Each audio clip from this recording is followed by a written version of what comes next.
Hello everyone, good morning, welcome back to my new blog. দেখো আজকের ওয়েদারটা খুবই সুন্দর ছিল। সকালে উঠে ফ্রেশ হয়ে ঘড়িতে এখন দেখো 7টা বাজে, তার আগে আমি উঠে গেছি অনেকক্ষণই।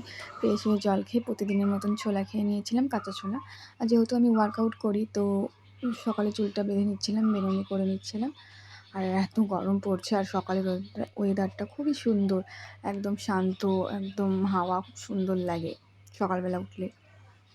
তারপরে দেখো আমার কিছু পড়া ছিল, কাজ ছিল, ওগুলো করে নিলাম। করে টোরে তারপরে কালকে আমি ছোলা আর মটর ভিজিয়ে রাখছিলাম, যে আজকে সকালে ভাবছি ঘুগনি বানাবো। আর এদিকে দেখো মাছ আনছে, মাছটা পড়ে গেছে যেখানে রাখা হয়েছিল তার থেকে। তারপরে একটু লাল চা খেয়ে নিয়েছিলাম।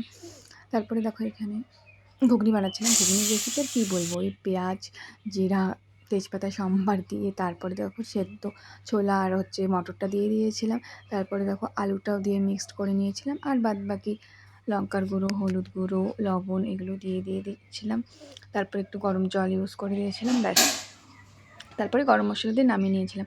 আর দেখো আজকে লাঞ্চও করে নিয়েছিলাম তাড়াতাড়ি। ভাত ছিল, আর স্যালাড, আর আরও মাছ ছিল, আমি পরে খেয়েছিলাম। যাই হোক, স্নান টান করে রেডি হয়ে আর এদের পাগলামি দেখো। তারপর সন্ধ্যাবেলা মোমো খেয়ে নিয়েছিলাম, আর ম্যাঙ্গো দই ছিল। আজকের মতো এটুকুই, বাই।